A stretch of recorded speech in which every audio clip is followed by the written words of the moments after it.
Welcome back, everyone. As we've gone through the scores, now we get to what I say every week, one of my favorite parts of the show as well, is we're joined by Kel Steed of Press Pass Sports to tell us what we learned tonight. My creative ones are going to come back for district play, and you're letting me know that district starts next week, so I'm going to have to start drumming up something creative as we come back like I did. Cody Lambert getting some poems. Yes, I got to get my poem writing down to intro us into what we learned tonight. Instead, I'll just segue. Okay? Let's segue into some big games tonight, and we're going to start with the crosstown matchup. Emerald High, PD. PD won it last year. There was a lot of question marks on what would happen this year. I think a lot of people would have picked Emerald High. Not so fast, my friend. Paladuro, they had a huge second half and come out on top. You were there. Tell me what you saw from this game. 66th meeting between these two teams, the longest city rivalry.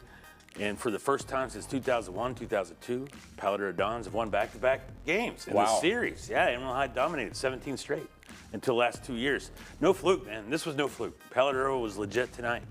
Defense was unreal in the second half. First half, PD just had them on their toes, and that's what it was. It was the Paladuro offense, speed was the difference, and they just outmatched Emerald High about everywhere you could on the field. And I want to say this, Vern Blair, the cornerback, defensive back with the UNLV coaches in the crowd tonight, that guy was spectacular on at corner.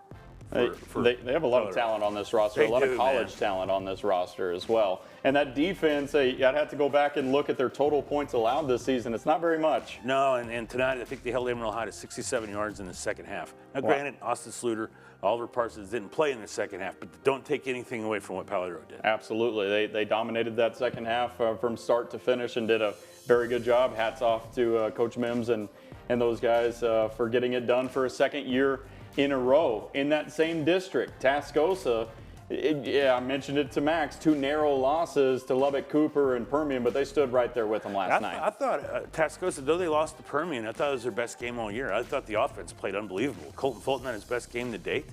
They had a 70-yard drive in the fourth quarter that was like 13 plays, but resulted in a fumble where Permian was able to put them away. But the defense played great. They gashed Permian for 4 quarters. They're fine. They're 2-2, but they're going to district. Coronado is not what they've been.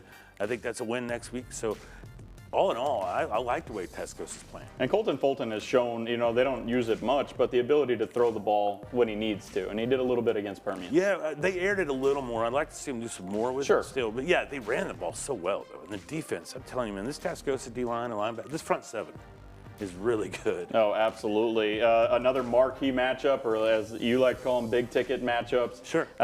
West Plains Bushland. This is a matchup that Bushland has dominated since West Plains became a high school. They beat them the first 3 times. Well, West Plains, they put an exclamation point on their very first win over Bushland. Yeah, Corin and I were talking off camera, and this is West Plains' best start, 4-0. They've never been 4-0, right? I mean, you always think about this program and all the firsts they set, and it's weird because they've never beat Bushland, so they've never been 4-0. Yeah. Because Bushland always got them early. So they just keep progressing and knocking little check marks off. And now, bye week, then it's Argyle Christian. And we're all looking forward to that one. Yeah. Too bad it's not here now. Oh, absolutely. Right. And what's interesting about the Bushland matchup is we've talked about how many seniors are on this team that have been on this varsity team 40 starts. for 4 years. Yeah. And for the first time, Reed Macon finally gets to say, at least once in my high school career, I got past Bushland. I'm sure that's, it doesn't mean anything when we start district. Pretty much everybody starts 0-0, but it is nice for those guys to finally. He threw for 312 tonight with 5 touchdowns, man. He was unreal. A very good game from him. Let's talk about some of our undefeateds in the area. We have just a few remaining. Yeah, we do. I think we got Randall, West Plains. Let me see if I can do this off my head. Canadian. That's what if you're wondering what I was doing on my phone, we have this in our notes. But yeah, keep going. Canadian, Wellington. Anybody else? West Texas High, and then Boys Ranch, and Miami. Yep. Not a bad list. I think West Texas High is the biggest shock to me outside of our 11 men. Yeah, we were talking about this off camera. Boys Ranch started last year 0-4, and here they are 4-0, and they look the part. They have athletes all over the field that can get it done. How much time we got? We got a minute.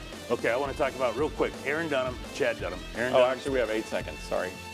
Scott Dunham going into the Hall of Fame at OPSU tomorrow. Congrats to Chad here. And got inducted into LaFours yesterday. Hall of Fame yesterday. Yeah, very cool stuff. Kel Steed, Press Pass Sports, thank you guys for joining us.